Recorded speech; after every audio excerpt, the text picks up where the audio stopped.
Hello बच्चों, कैसे हो आप सब। आज है चैप्टर नंबर 2 का पार्ट नंबर 8। क्या है बच्चों? चैप्टर नंबर 2 का part number 8 basic accounting terms में ही हमारा एक टॉपिक था other accounting terms. Last class में हमने कुछ अदर अकाउंटिंग टर्म्स को समझा था। आज भी हम क्या करेंगे, जो हमारी रिमेनिंग अदर अकाउंटिंग टर्म्स हम पहले उन्हें खत्म करेंगे। तो पहले है बच्चों हमारी फाइनल अकाउंट्स और फाइनेंशियल स्टेटमेंट। अभी हम क्या समझने वाले हैं, देखो फाइनल अकाउंट्स बोलो या फाइनेंशियल स्टेटमेंट बोलो, दोनों टर्म का मतलब एक ही है। फाइनल अकाउंट्स और फाइनेंशियल स्टेटमेंट में क्या क्या आएगा बच्चों? तीन चीजें आएंगी, ट्रेडिंग अकाउंट, प्रॉफिट और loss account and balance sheet. ये तीन चीजें आती हैं, trading account, profit and loss account और बैलेंस शीट। ये तीन चीजें आएंगी। लेकिन कंपनीज की अगर मैं बात करूं तो मैंने आपको फर्स्ट क्लास में ही बताया था कि कंपनीज के केस के अंदर कभी भी ट्रेडिंग अकाउंट नहीं बनता।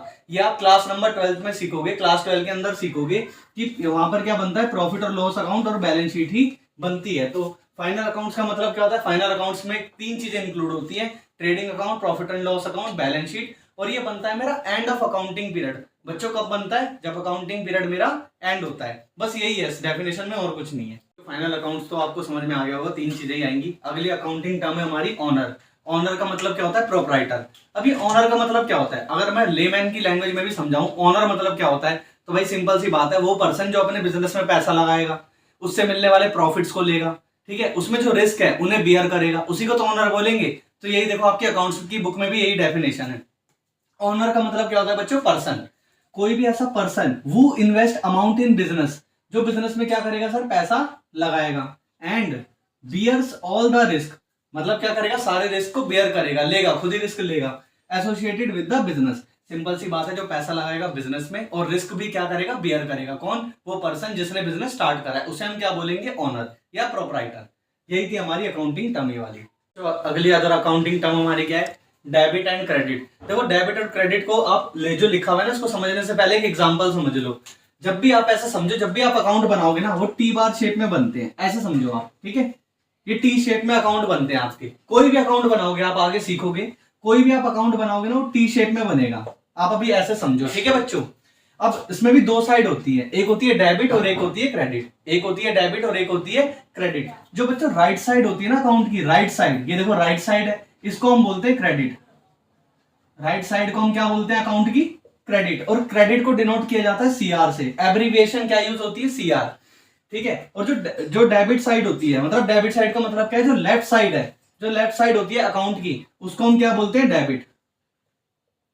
अकाउंट की लेफ्ट साइड होती है बच्चों डेबिट, और अकाउंट की राइट साइड क्या होती है मेरी? क्रेडिट। जो क्रेडिट है उसके लिए एब्रीविएशन यूज होता है सीआर, और डेबिट के लिए एब्रीविएशन क्या यूज होता है? डीआर, ठीक है। ये आप आगे सीखोगे कि कौन सी एंट्री कब अकाउंट में डेबिट होगी, कब क्रेडिट होगी, वो हम आगे सीखेंगे। तो डेबिट और क्रेडिट का मतलब आई होप आपको समझ आया होगा, सिंपल है। डेबिट का मतलब क्या है सर? अकाउंट की लेफ्ट साइड को हम क्या बोलते हैं? डेबिट। अकाउंट की राइट साइड को हम क्या बोलते हैं बच्चों? क्रेडिट। यही था हमारा अदर अकाउंटिंग टर्म्स में इनका मतलब। तो बच्चों नेक्स्ट अदर अकाउंटिंग टर्म है हमारी कॉस्ट ऑफ गुड्स सोल्ड। देखो आराम से पढ़ो, कॉस्ट ऑफ गुड्स सोल्ड। जो आपने माल बेचा उसकी कॉस्ट। जैसे फॉर एग्जांपल मान लो बच्चों 1000 यूनिट्स थी, 1000 यूनिट्स बिजनेस ने बनाई, ये मान लो प्रोड्यूस करी, क्या करी बच्चों? बिजनेस ने प्रोड्यूस करी। इसमें से सोल्ड हो गई मान लो 900 यूनिट्स। कितनी यूनिट सोल्ड हो गई? 900 यूनिट्स। तो इन यूनिट्स के ऊपर देखो, कॉस्ट ऑफ गुड्स सोल्ड का मतलब है जो बिक गई यूनिट। जो यूनिट ये सोल्ड हुई, इनके ऊपर जो भी डायरेक्ट कॉस्ट लगी ना, इसके ऊपर जो भी डायरेक्ट कॉस्ट लगी, इसको हम बोलते हैं कॉस्ट ऑफ गुड्स सोल्ड। क्या बोलते हैं बच्चों? Cost of goods sold. अब आप बोल रहे हो सर ये डायरेक्ट कॉस्ट का मतलब क्या है? ये मैंने आपको लास्ट क्लास में भी समझाया था। डायरेक्ट कॉस्ट का मतलब होता है माल को बनाने तक का खर्चा। माल को बनाने तक का खर्चा। जैसे फॉर एग्जांपल मान लो फैक्ट्री में माल आएगा, अब क्या क्या उसमें एक्सपेंसेस होंगे? पहले आपने परचेज का खर्चा करा होगा, बिल्कुल। और दूसरा क्या हुआ होगा? मान लो आपने ट्रैक्टर कह रहा हूँ, सॉरी, फ्रेट वगैरह के आपने खर्चे दिए होंगे, है ना। टेम्पो वगैरह में चलो मान लो माल आया है, तो अब उसके बाद में जब आया फैक्ट्री के अंदर, फिर आप उस पर क्या करोगे? लेबर लगाओगे, मटेरियल लगाओगे, ये सारी चीजें लगाओगे। फिर उसके बाद वो बनेगा, है ना, प्रोसेसिंग का खर्चा आएगा, फिर वो बन के तैयार होगा। तो मैंने बोला बनाने तक का खर्चा, बनाने के बाद नहीं, बनाने तक का जो भी खर्चा लगा उसे हम बोलते हैं डायरेक्ट कॉस्ट। अब जैसे मान लो 1000 यूनिट्स हैं, 1000 यूनिट के ऊपर बनाने तक का कुछ एक खर्चा लगा होगा, लेकिन इसमें से क्या हुआ? सिर्फ और सिर्फ 900 यूनिट बिकी। तो जो बच्चों 900 यूनिट के ऊपर जो भी आपकी डायरेक्ट कॉस्ट लगी ना, इसको बोलते हैं कॉस्ट ऑफ गुड्स सोल्ड। जो यूनिट आपकी बिकी, उनके ऊपर जो भी डायरेक्ट कॉस्ट लगी है उसे क्या बोलते हैं बच्चों? Cost of goods sold. Cost of good sold. देखो यहाँ पे लिखा भी है, direct cost attributable to the production of goods sold वो डायरेक्ट कॉस्ट जो आपकी लगी, कब लगी? प्रोडक्शन ऑफ गुड्स सोल्ड, जो आपने यूनिट्स बेची, इसको पहले प्रोड्यूस करा होगा, तो उसके ऊपर जो भी डायरेक्ट खर्चा लगा, इसे हम बोलते हैं cost of goods sold and services rendered. मतलब मान लो अगर कोई पर्सन सर्विस रेंडर करता है, तो उसके ऊपर जो भी उसने सर्विसेज के अंदर कॉस्ट लगाई आगे सर्विस देने के लिए, उसे क्या बोलेंगे? Cost of goods sold. तो बच्चों अदर अकाउंटिंग टर्म्स में अगली अकाउंटिंग टर्म क्या है हमारी? एंट्री। एंट्री बहुत आसान है। देखो एंट्री का मतलब क्या होता है? जब आप ट्रांजेक्शन्स को या इवेंट को रिकॉर्ड करते हो ना बुक्स ऑफ अकाउंट में, उसी को एंट्री बोलते हैं। जैसे मान लो बुक्स ऑफ अकाउंट है, ठीक है, समझो बुक्स ऑफ अकाउंट है, इसके अंदर आपने क्या कर दिया? कोई भी ट्रांजेक्शन रिकॉर्ड कर दी, तो पता है हम ये नहीं बोलेंगे ट्रांजेक्शन रिकॉर्ड कर दी, हम पता है क्या बोलेंगे? एंट्री कर दी। तो आप देखते हो ना बड़ी बड़ी कंपनीज में ही बोलते हैं कि भाई तूने एंट्री कर दी बुक्स ऑफ अकाउंट में। तो बुक्स ऑफ अकाउंट में एंट्री करने का मतलब क्या है? ट्रांजेक्शन्स को या इवेंट को बुक्स ऑफ अकाउंट में रिकॉर्ड करना, ट्रांजेक्शन को या इवेंट को बुक्स ऑफ अकाउंट में रिकॉर्ड करना, इसी को क्या बोलते हैं? एंट्री। ठीक है, ये हो गया। अच्छा बच्चों, ये हमारा जो अकाउंट है, ये पहली बात ना बेसिक अकाउंटिंग टर्म का ही हिस्सा है। किसका है? Basic accounting term. Basic accounting term का हिस्सा है ये। अब ये मतलब मैंने क्या हो गया था, बीच में स्किप हो गया था, ये समझा नहीं पाया था मैं, तो इसको भी मैं यही समझा देता हूं। अकाउंट का मतलब क्या होता है? देखो बच्चों, अकाउंट का मतलब पता है क्या होता है? पर्टिकुलर ट्रांजेक्शन पर्टिकुलर हेड में रिकॉर्ड करना। आप कह रहे हो क्या है? पर्टिकुलर ट्रांजेक्शन पर्टिकुलर हेड में रिकॉर्ड करना, इसी को हम अकाउंट बोलते हैं। जैसे फॉर एग्जांपल मान लो आपने क्या करा, रेंट का ना एक अलग अकाउंट बना दिया। जब भी आप रेंट पे करोगे, आप उस हेड के अंदर क्या कर दोगे? रिकॉर्ड कर दोगे। मतलब बिजनेस जब भी रेंट पे करेगा तो क्या कर देगा? उसको रिकॉर्ड कर देगा। मान लो बिजनेस ने क्या करा, सैलरी का अलग अकाउंट बना दिया। सैलरी का अलग अकाउंट बनाने का मतलब क्या है? जब भी बिजनेस सैलरी पे करेगा उस अकाउंट में रिकॉर्ड कर देगा। तो कहने का मतलब ये अकाउंट का मतलब क्या है भाई? जब आप किसी भी पर्टिकुलर ट्रांजेक्शन को एक पर्टिकुलर हेड में रिकॉर्ड करते हो ना, तो उसको हम पता है क्या बोलते हैं? अकाउंट। उसको हम क्या बोलते हैं? अकाउंट।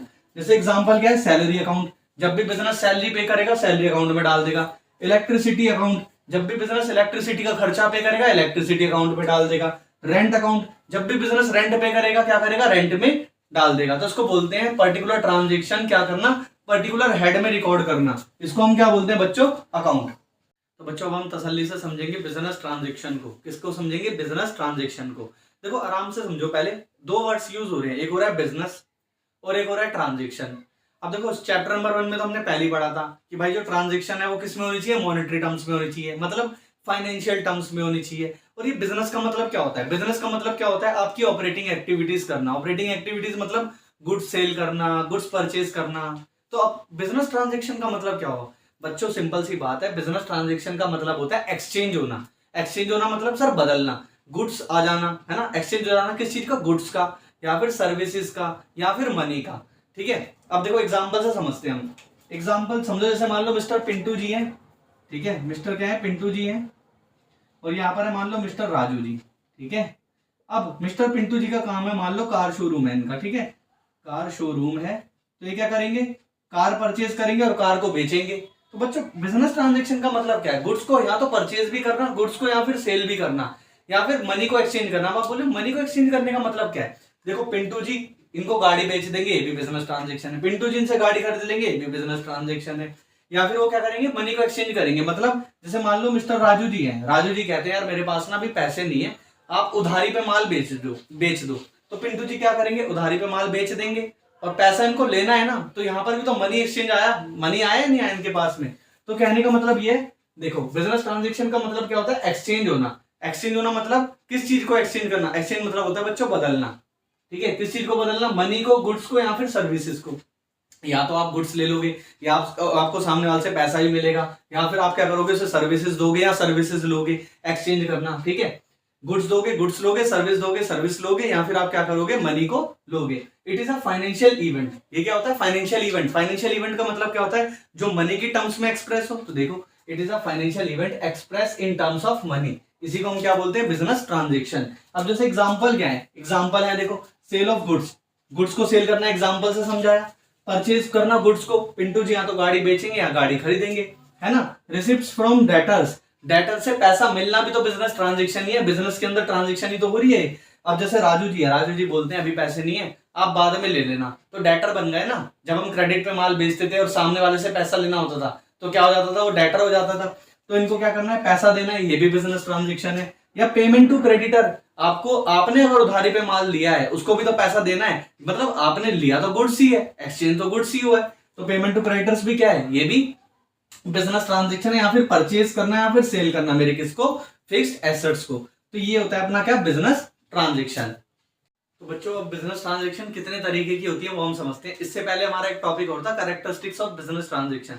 एक बार प्लीज आप उसको रीड दे देना, उसमें कुछ मतलब समझाने वाला था नहीं, जो हम पुराना पढ़ के आए हैं सब कुछ वही है कि फाइनेंशियल वैल्यू होनी चाहिए, है ना, डेबिट एंड क्रेडिट के बेसिस पे रिकॉर्ड होंगी ट्रांजेक्शंस, वहां पर क्या होती है सोर्स डॉक्यूमेंट के बेसिस पे ट्रांजेक्शंस रिकॉर्ड होंगी, तो सारा आप पढ़ लेना।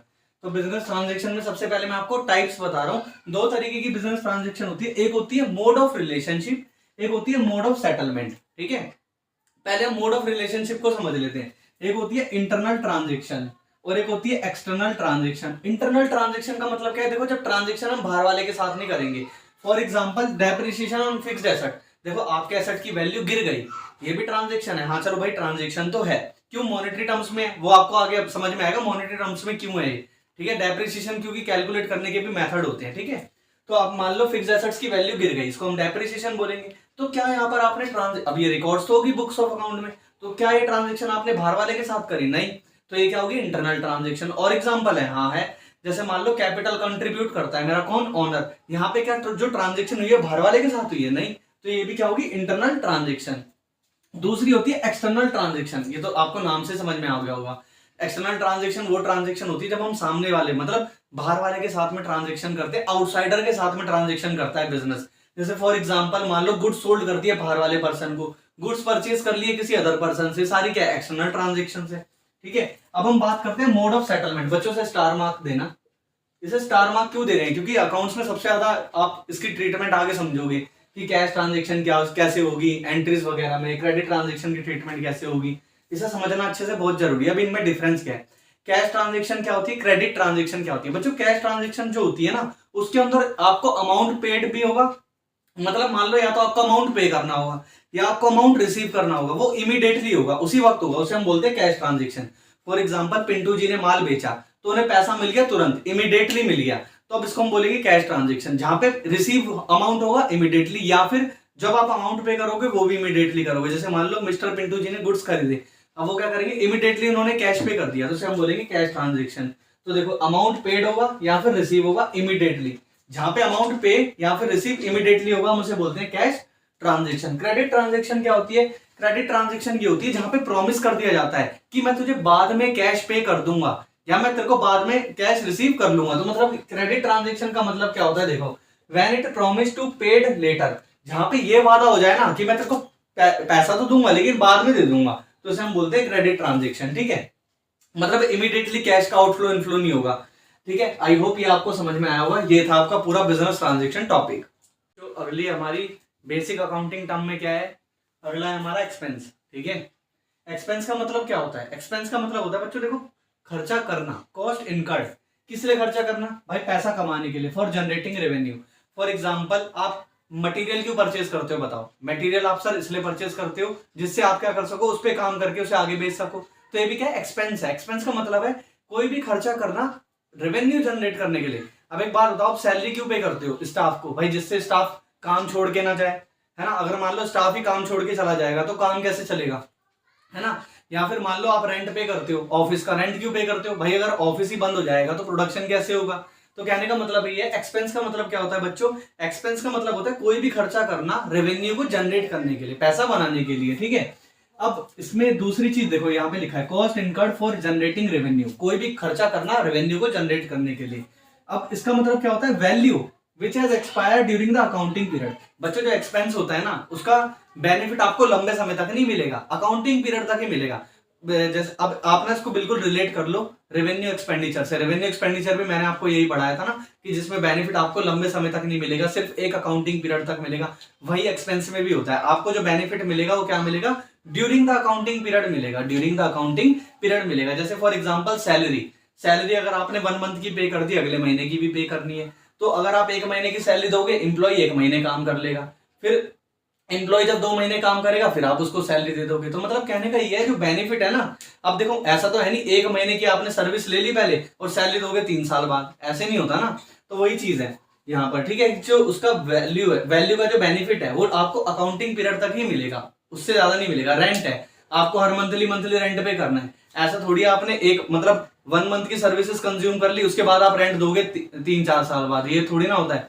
तो वही चीज है, कोई भी value which has expired, value which has expired का मतलब क्या है सर, जो बेनिफिट मिलेगा ना वो आपको सिर्फ एक अकाउंटिंग पीरियड तक मिलेगा, ड्यूरिंग द अकाउंटिंग पीरियड। अब इसकी ट्रीटमेंट क्या होती है, मैंने क्या बोला स्टार्टिंग में ही कि आप इसको रेवेन्यू एक्सपेंडिचर से लिंक कर सकते हो। रेवेन्यू एक्सपेंडिचर की क्या ट्रीटमेंट होती थी, ट्रेडिंग या फिर प्रॉफिट एंड लॉस अकाउंट में जाते थे, ठीक। वहां यहाँ पर भी यही है, ये भी कहा जाएंगे trading and profit and loss account में जाएंगे, कहां पे, डेबिट साइड में, डेबिट साइड में। अब आप बोल रहे हो सर कब किस सिचुएशन में ट्रेडिंग में जाएंगे और कब प्रॉफिट एंड लॉस में जाएंगे, ये बच्चों आपका एक चैप्टर है फाइनेंशियल स्टेटमेंट, आप उसमें सीखोगे। अभी आप इतना ही समझो, ये था आपका एक्सपेंस का टॉपिक, एग्जांपल इसके एक बार बुक से रीड कर लेना, ठीक है। तो नेक्स्ट टॉपिक है बच्चों हमारा एक्सपेंस की कैटेगरी समझना। एक्सपेंस का बेसिकली जो नेचर होता है ना बच्चों, दो तरीके से भी नेचर बन जाता है, एक होता है आउटस्टैंडिंग एक्सपेंस और दूसरा प्रीपेड एक्सपेंस। ये आउटस्टैंडिंग एक्सपेंस क्या होता है, आउटस्टैंडिंग एक्सपेंस, देखो आउटस्टैंडिंग एक्सपेंस का मतलब होता है कि आपने ना पहले खर्चा कर लिया, ठीक है, लेकिन जब उसे पे करना था आपने उसे पे नहीं करा। अब आप कह रहे हो इसका मतलब एग्जांपल से समझते हैं, मान लो 1 अप्रैल 2023 में एक एम्प्लॉई है जिसने बिजनेस को सर्विस दी, जिसने बिजनेस को क्या करी, सर्विस दी 1 अप्रैल 2023 को। कंपनी और बिजनेस के बीच में एग्रीमेंट हुआ है कि 1 अप्रैल 2023 से 30 अप्रैल 2023 तक आप काम करो, फिर 1 मई को आप क्या कर देना, पेमेंट कर देना सैलरी का। 1 अप्रैल से लेके 30 अप्रैल तक आप क्या करो, काम करो, 1 मई में कंपनी क्या कर देगी, सैलरी का पेमेंट कर देगी, ठीक है। अब मान लो 1 मई आया, 1 मई को बताओ पेमेंट करनी थी ना, लेकिन कंपनी ने पेमेंट नहीं करी, तो उसको हम क्या बोलेंगे, सैलरी पेबल बोलेंगे ना बच्चों। सैलरी पेबल मतलब क्या है भाई, कंपनी क्या दिखाएगी कि मुझे पे करनी है, पेबल है, अभी पे थोड़ी ना करी है। तो अब यहाँ पे एक्सपेंस तो इनकर्ड हो गया पर पेमेंट नहीं हुई। अब बताओ जिस भी चीज के पीछे पेबल लग जाए भाई, पे करना है तो लाइबिलिटी नहीं होती, बिजनेस को पैसा बाद में एम्प्लॉय को पे करना है तो लाइबिलिटी भी तो होगी। तो इसके बच्चों दो इफेक्ट होंगे इसमें, पता क्या होगा, एक तो सैलरी कंपनी एक्सपेंस दिखाएगी, सैलरी मान लो 1 लाख रुपए है, ठीक है, एक तो कंपनी क्या करेगी, सैलरी को एक्सपेंस दिखाएगी, ठीक है, सैलरी को एक्सपेंस में रिकॉर्ड करेगी। दूसरा पता है क्या करेगी, आउटस्टैंडिंग सैलरी भी दिखाएगी, O/S लिख रहा हूं मैं, O/S, इसका मतलब है आउटस्टैंडिंग, ठीक है, आउटस्टैंडिंग सैलरी भी दिखाएगी, कितने रुपए से, 1 लाख से, ठीक है। अब आउटस्टैंडिंग सैलरी मतलब क्या है, लायबिलिटी है, मैंने आपको बताया ना, देखो ये जो आउटस्टैंडिंग सैलरी है, आउटस्टैंडिंग एक्सपेंस है, ये लायबिलिटी है। ये लायबिलिटी किस में जाती है बताओ, बैलेंस शीट में जाती है, और एक्सपेंस किस में जाता है, ट्रेडिंग या फिर प्रॉफिट एंड लॉस अकाउंट में। यानी कि जो सैलरी एक्सपेंस है, सैलरी एक्सपेंस है बच्चों, वो तो जाएगा trading and profit and loss account में 1 लाख का, ये किस में जाएगा, ट्रेडिंग एंड P&L अकाउंट में, ठीक है। और ये जो आउटस्टैंडिंग सैलरी है ये बैलेंस शीट में जाएगी लायबिलिटी में, बैलेंस शीट में जाएगी लायबिलिटी में, तो इसे बोलते हैं आउटस्टैंडिंग एक्सपेंस। आउटस्टैंडिंग एक्सपेंस आपको समझ में आ गया होगा, मतलब कोई भी ऐसा खर्चा जो आपने क्या करा, इनकर कर दिया, जो बिजनेस ने खर्चा कर दिया लेकिन अभी उसकी पेमेंट नहीं करी, पेमेंट करनी अभी बाकी है।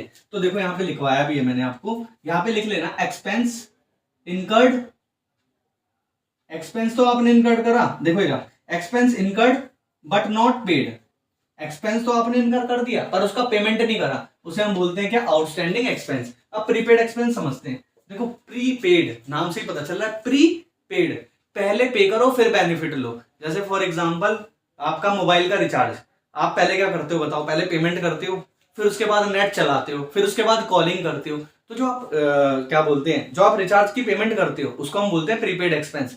प्रीपेड एक्सपेंस क्या होता है सर, आप पहले पैसे दोगे बाद में बेनिफिट लोगे, आने वाले सालों में आप क्या करोगे, बेनिफिट लोगे, आने वाले मंथ्स में आप क्या करोगे, बेनिफिट लोगे, उसे हम बोलते हैं क्या, प्रीपेड एक्सपेंस। अब देखो अकाउंट्स की लैंग्वेज में भी मैं आपको समझाता हूँ एग्जांपल से।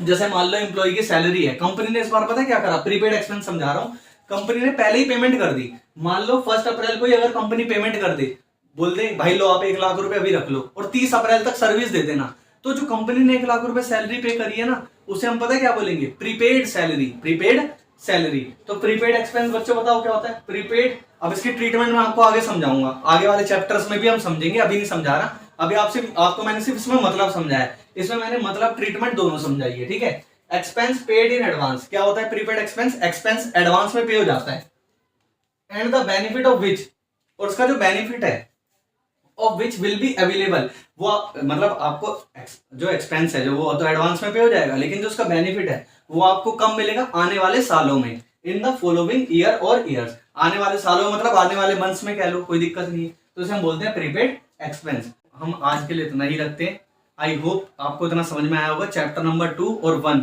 मैंने दोनों पूरे अपने यूट्यूब पे आपको कंप्लीट करवा दिया है। नोट्स कंप्लीट कर लेना और रिवीजन जरूर कर लेना, क्वेश्चंस भी ट्राई कर लेना, ठीक है। अब आपसे मैं नेक्स्ट वीडियो में मिलूंगा। नेक्स्ट वीडियो में हम करेंगे अकाउंटिंग इक्वेशन। जो भी आपके इसके बीच में भी अभी चैप्टर है वो भी हम आगे सीखेंगे, लेकिन मैं आपको अभी एक न्यूमेरिकल चैप्टर भी करवाऊंगा, वो मतलब स्टार्ट करवाना चाहता हूँ न्यूमेरिकल भी। तो अकाउंटिंग इक्वेशन में मैं आपसे मिलूंगा। नेक्स्ट वीडियो में मिलते हैं। जब तक आप मेरी क्या करना, वीडियोस को लाइक करके चैनल को सब्सक्राइब कर देना। Bye bye.